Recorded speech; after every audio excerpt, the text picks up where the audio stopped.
The culture is actually damn good. We're not urinating on the fire. You can stop asking that question. I'm going to be calling the defense. What I talked to Russell about is none of your business. Both games. Quarterback carousel in Indy continues to spin round and round. Matt Ryan's veteranism and skill was a surprisingly predictable failure, and he's finally being put out of his misery in the legendary glue factory. Such a terrible fate. But we must look to the future, and the next victim of the QB machine will be one taken in the draft. Probably. There are some rumors about them going after Lamar, but why settle for rumors when you can have the legend that is Gardner Minshew? How about Samson Ebukam for your defense? Or giving Matt Gay the biggest free agent deal a kicker has ever signed? Those are decent moves, especially considering their kicking woes, but does it really move the needle for the Colts? Until they solve their QB conundrum, they are doomed. It's the worst kept secret in the world, and there isn't much they can do about it for now. Why do you think they traded Stephon Gilmore for the cap space? Unless they really are going for Lamar. The Indianapolis Colts select Anthony Richardson, quarterback, Florida. Say hello to the highly projectable, toolsy quarterback who didn't do shit in college, but jumps up draft boards because of what people think he could be. I don't understand modern NFL logic. Allen and Mahomes are 1 in a million success stories, yet every team sees a guy like this and says, I can fix him! For fuck's sake, even Gators fans are shitting bricks that he went this high, he was that inconsistent. I figured they'd go for Will Levis since he got the Peyton Manning seal of approval, but AR-15 is a Colt for one reason. Shane Steichen. He helped to develop Jalen Hurts into a superstar, and they're gunning for the same thing here. I'm just warning you now. He needs time to cook. If you expect this guy to be good on day one, you're gonna be in for pain. Although the Colts are pretty good at giving their fans that. Jim Irsay isn't just a clown, he's the entire goddamn circus. The Dunning-Kruger effect personified. You can lead an owner to competence, but you can't stop him from ruining everything. Not only meddling in team affairs, he's chosen to piss off his best players as well by not keeping his fucking mouth shut. You really had to ramble about how running backs are replaceable on Twitter, did ya? You really said no one would feel bad if Jonathan Taylor was out of the league? What the hell did you say to Taylor in private? Now he wants absolutely nothing to do with the team, and the Colts put him on the PUP list. He's demanded a trade, but considering their price point, they want to send a message. He's not a whale in captivity. He'll have a dead cap attached. Pretty bold when Zach Moss is out with injury, you know. With a regressed offensive line, question marks at receiver, and a defense forced to carry the team, I can say one thing. Anthony Richardson is going to die. At least give him a chance to survive. Jesus! In the AFC East, regardless of competition, the Bills are still the best in class, in my opinion. AFC North, barring more injury to Joe Burrow, Cincy takes it with their elite offense. The AFC South, it's Jacksonville's to lose. They have to win it by default, right? Although we did say that about Tennessee last year. And the AFC West is a Kansas City affair. As usual. Wild cards, though, they're really hard to gauge. Pick them out of a hat, I guess. Ravens, Chargers, and Jets. Why Jets? Because this is usually how ridiculous it tends to be. Sue me. I'm sorry for all the teams I jinxed, as always. I regret nothing. Welcome to the NFL, rookie. Anthony Richardson will do... okay. Really, he was able to not look like a complete greenhorn? Very well then. It unfortunately doesn't mean a damn thing for the Colts despite their defense going balls out in a blaze of glory. Perhaps if the offense could convert on a fourth down every once in a while or hold on to the football, maybe then they could have stolen this game in the dead of night. Fortunately for them, Jacksonville wasn't all that keen on pushing forward with any sort of success. Thank you, Colts defense, playing your goddamn lights out. Things seemed manageable, though, until one moment in particular. First down and 20. Oh, Lawrence hit as he got rid of the football. This is still a live ball. The refs have not signaled anything. And it is taken all the way back into the end zone by DeForest Buckner. Let this be a lesson to you kids. When you don't hear the whistle, keep playing. The ball's still live. It's very fortunate that the Colts are the epitome of raw and lacking their best weapon on offense, or else they may have been able to do something. What a pity, falling short yet again in week 1. For the 10th year in a row. You're gonna get AR killed with the way you're using him. Here I was thinking that the Texans had a slight chance of being a better team than the Colts this year. Hey, there are different shades of shit, it can be measured that way. Perhaps I underestimated how terrible Houston really is. A defense that could hold on against Lamar could do so versus Anthony Richardson, right? Nope, that was a lie.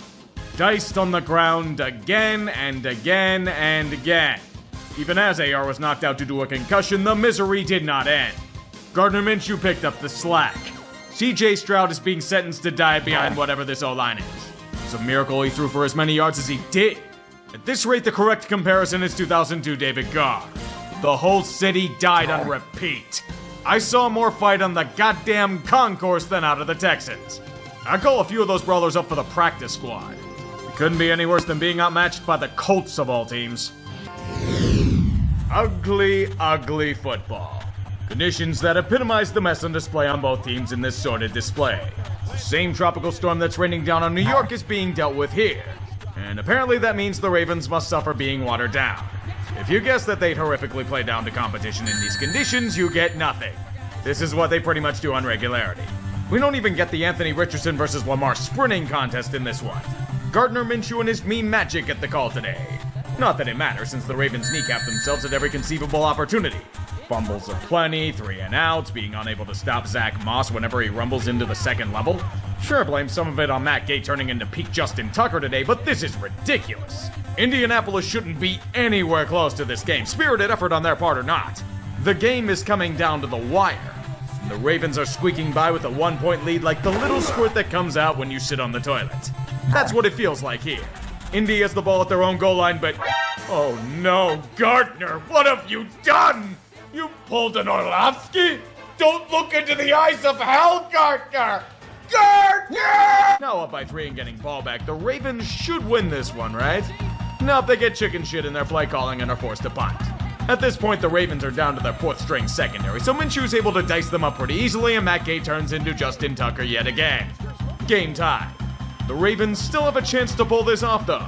They stumble and bumble, but there's space for Justin Tucker himself to do his magic. Kick is on its way! Justin Tucker, and it comes up short! Oh my. I don't care that it was a 61-yarder in terrible elements. This is a shocking revelation. Overtime will come, and it will be just as ugly as the 4 quarters before.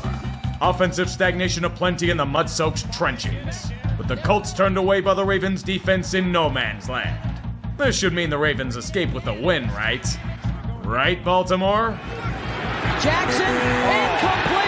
Yes, that was defensive pass interference on this 4th down, but forgive me if I'm not feeling overly sympathetic to their plight. John Harbaugh has proven time and time again that he got outcoached into a blender.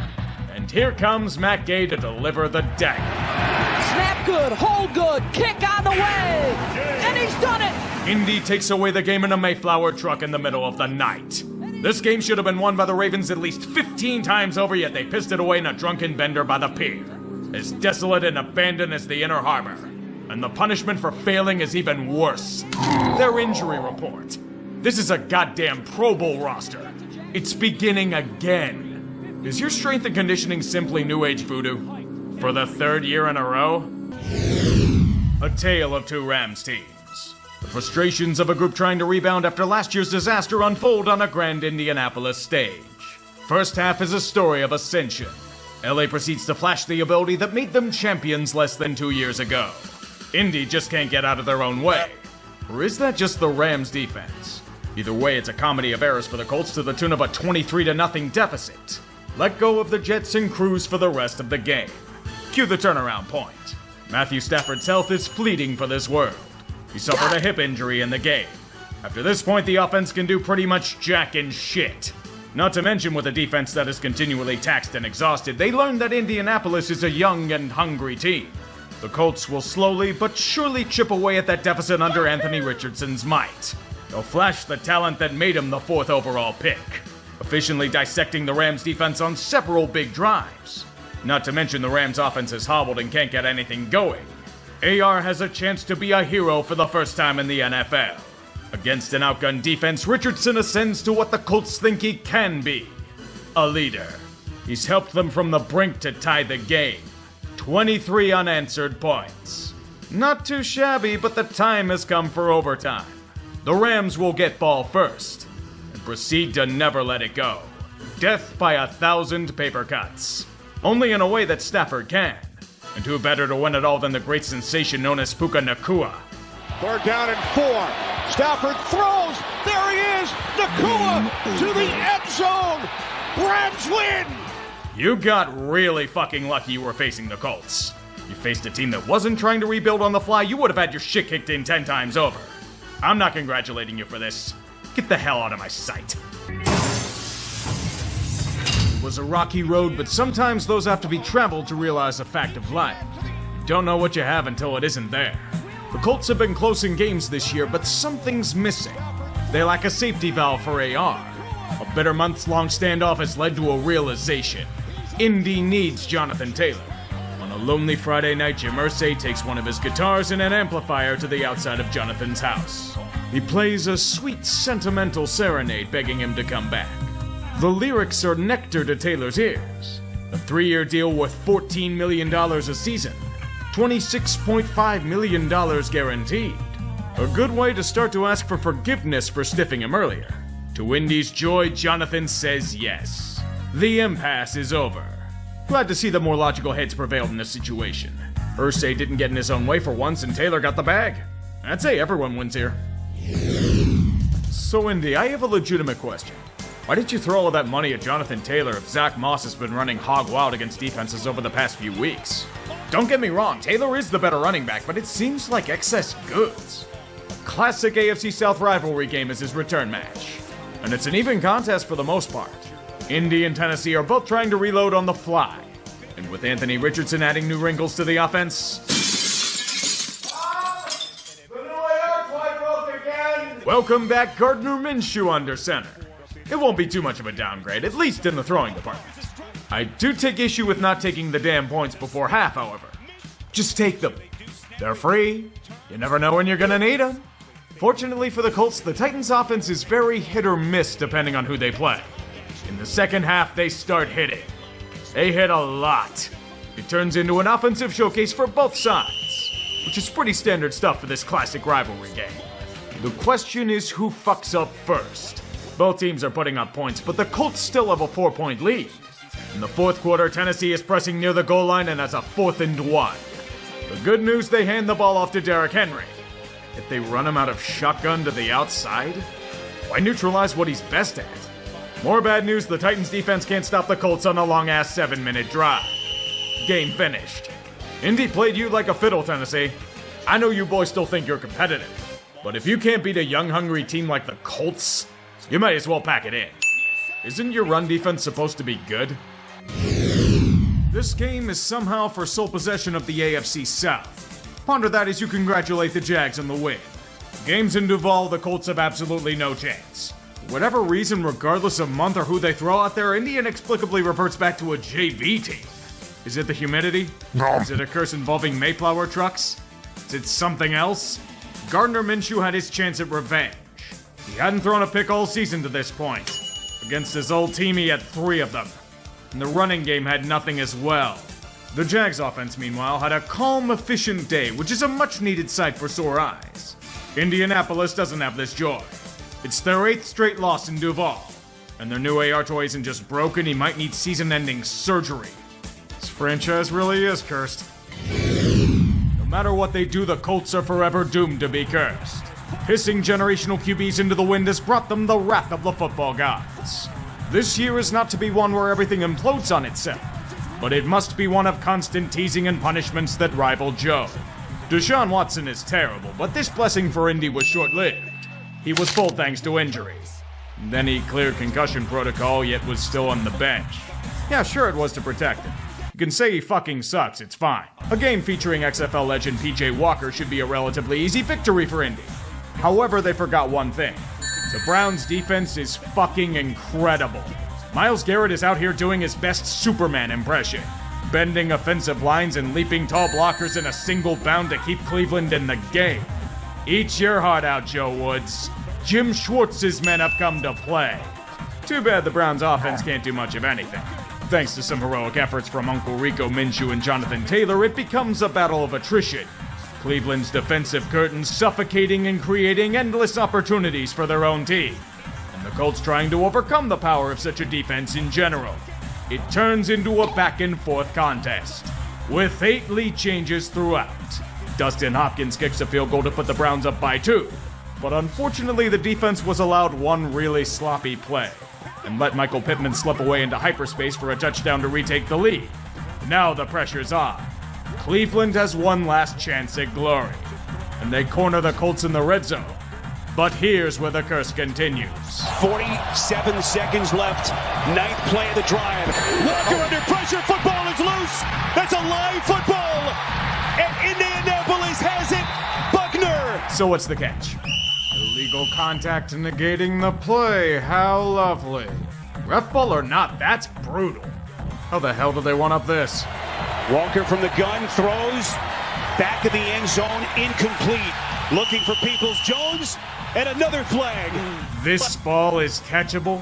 Fuck, man, the pass was 5 yards over the receiver's head. Paul Bunyan wouldn't have caught it in bounds. Another game ruined by blatant ref ball. Hunt. Did he get in?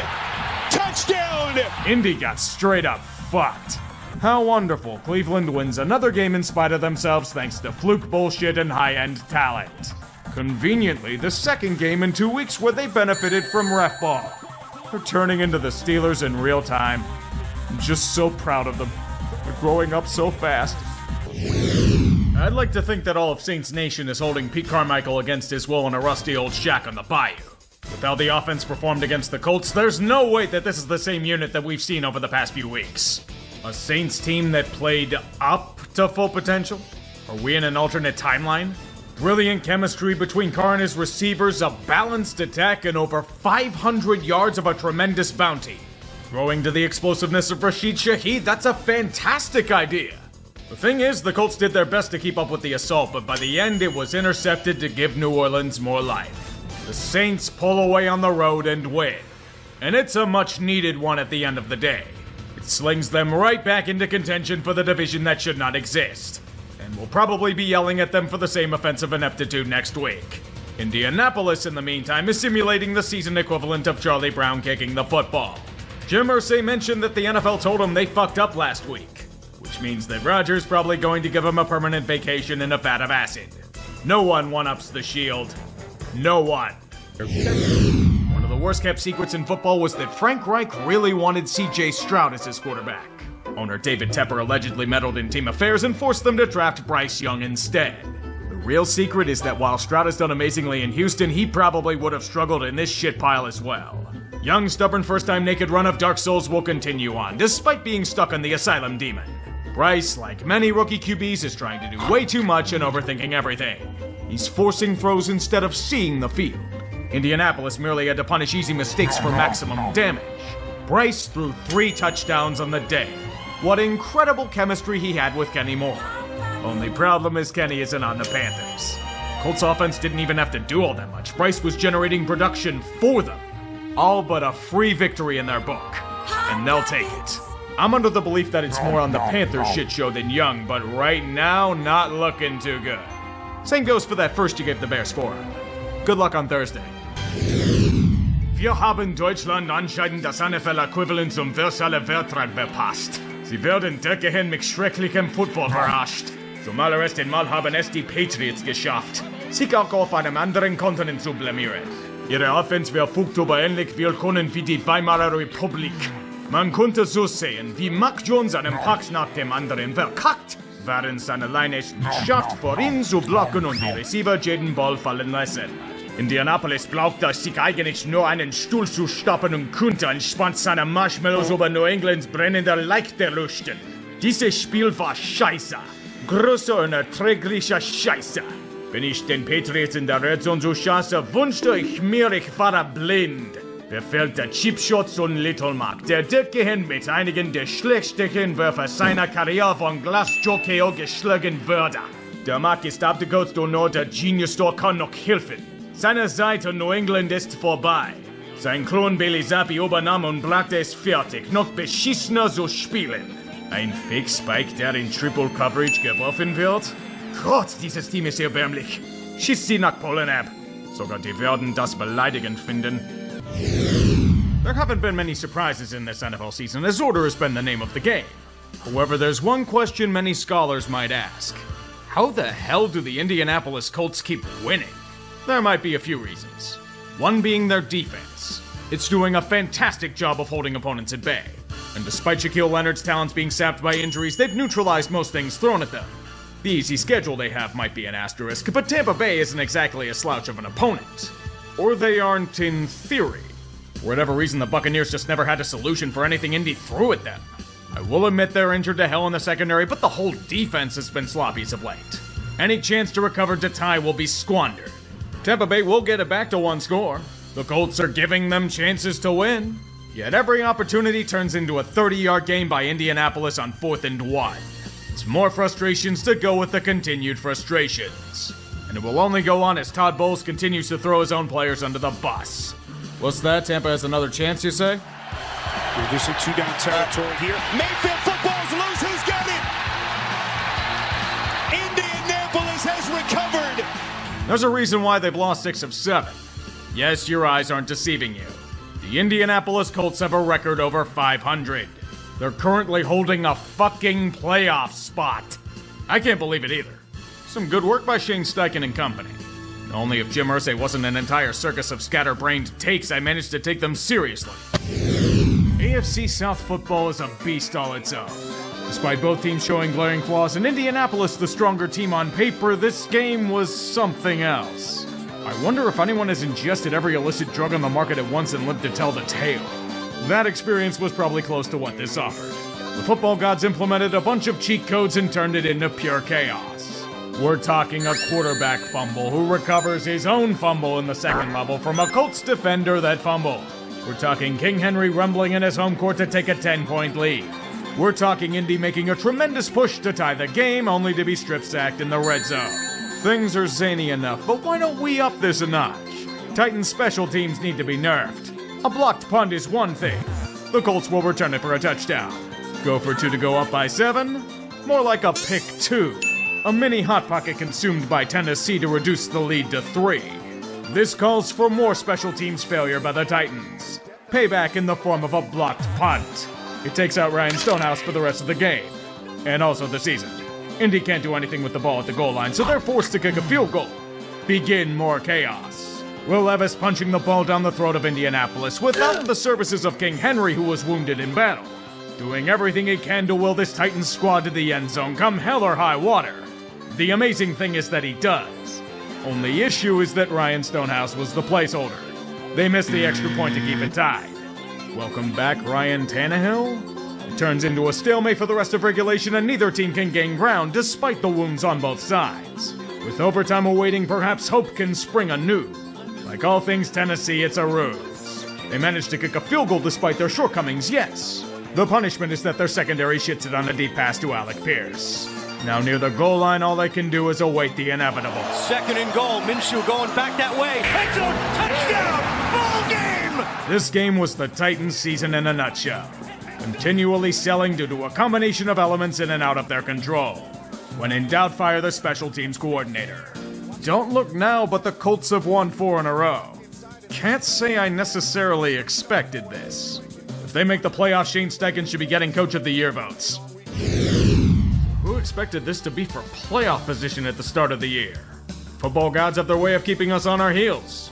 We can, at minimum, confirm one thing. Jake Browning's performance last week was not a one-off. He was guiding a balanced approach to the Bengals offense throughout the game. That is, until a small hiccup on the road. Indianapolis embraced their opportunistic nature to both go on a long drive and score a pick 6 to tie the game up at 14. Now, only if they had the offensive talent to take advantage of such momentum and keep up with Browning. Too many mistakes in the second half. Gardner Minshew further epitomizes his role as a spot starter in the special teamers' punts. Opportunities slip away and the game drifts further and further from view. Once again, Cincinnati grasps onto their playoff hopes and refuse to let go. But they're still out of a spot right now due to tiebreaker. Indianapolis somehow is still the 7th seed. Pretty big game coming up against Pittsburgh, isn't it? With it being a home game and how bad they look, this should be manageable to win 5 of 6, right? Right, Colts? The better team won here. The Steelers have repeatedly owned Indianapolis nearly every time they played them over the past 50 years, but it wasn't today. They signed their death warrant. The splash plays and fluke bullshit came early, and by hook or crook, they've scored 13 straight. Indianapolis proceeded to score 30 unanswered. Every flaw about Pittsburgh and their fraudulence was laid bare for all to see. The Colts saw a dull, uninspired team and pounced on the opportunity, torching a defense without inside linebackers or safeties, as DeMonte KZ became Mike Mitchell and Minka became a victim of injury. That's not even an excuse. The Colts were without a huge chunk of their offensive weapons. I called for Tomlin's head back in 2018, but I could always say that, the players loved him and they played hard no matter what. Here, I saw a team that gave up. The whole roster's planning January vacations. And the result is Pittsburgh getting coached into a blender. Losing 4 of 5 against supposedly easy opponents.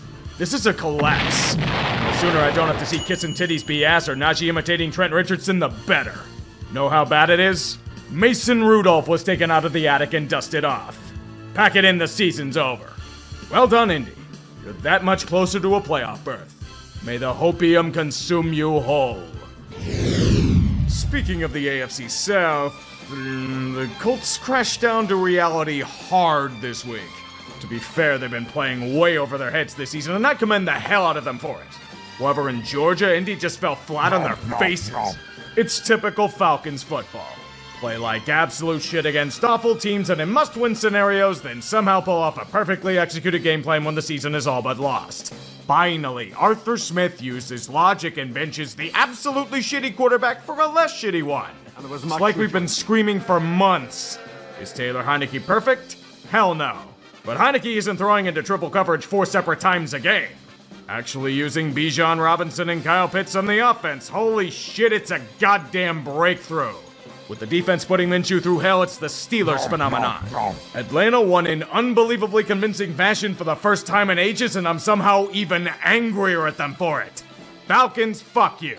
Seriously, fuck you. You don't get credit when you piss away nearly an entire season. I don't care if you dominated. Get the fuck out of here. Indianapolis playing a home game in Week 17 against the Raiders with playoffs on the line. I think it's for the best that the Colts don't repeat what happened 2 years ago. The good news is that their quarterback isn't Carson Wentz. That alone is a critical advantage. That and this Raiders team has feistiness and snarl, but lacks more than a few things intact. Just pressing the wrong buttons at the wrong time. The defense holds the Colts offense in check, their offensive attack goes stagnant. When they can no longer hold the dam, Gardner Minshew finds Alec Pierce on the deep ball. Unable to convert big opportunities until it's too late, the defense bending on key plays over and over. Just wrong. Those mistakes add up. Indy was simply the better, more controlled team. And all Las Vegas can do is tip their cap to them. The final score is deceiving. Indy controlled this game for most of the entirety. It was a garbage time TD that put it within 3. And with this win, the Colts set the final stage against Houston next week. The ultimate test. Win or go home. How it always should be. But for Las Vegas? Well, Raiders, this is what happens when you make deals with snakes. This is what the final week of play is all about. Win or go home. All or nothing. Those are the stakes for these two massively overachieving teams seeking the grand prize of unlimited house money. If you're the Texans, CJ Stroud alone is a bounty many teams envy. While the Texans might be dreaming of a postseason with a 14-3 lead, one man has come to wreck those ambitions single-handedly. Jonathan Taylor. The battered Houston defense cannot stop him whatsoever. A tie game as quickly as he scurries for a touchdown. Just as we expected. A neck-and-neck affair with both groups of men desperate to move on. In some regards, the only thing ending the Colts are themselves. After a doink trading field goals with one another as neither can truly find the pay dirt in the confines of Lucas Oil. What we need is a statement drive. Guess who claims it? If you guess CJ Stroud, why are you all that surprised? Look at what he's doing. Dazzling balls, escaping acrobatics, the kind of stuff that can make franchises dream of a golden decade. He might already be here for the Texans. If Kaimi Fairbairn doesn't miss his first PAT of the year, it's desperation time for Indy. And even if he's hurt, you have to feed Jonathan Taylor with the game he's been having. This drive is all Taylor. And the red zone has been breached. 4th and short, season in the balance. Should be an easy conversion. It's in Minshew's hand, and a drop by Goodson. Tyler Goodson's going to be haunted by this drop and his nightmares. Bad throw, but it was catchable. Wait a minute, why wasn't Jonathan Taylor out there? If you were worried about him catching passes, what about Zach Moss? Too many mistakes send them right to the glue factory. I will say this. I respect them for a team I thought would be fucking terrible this year. It's a lot more than I can say for most.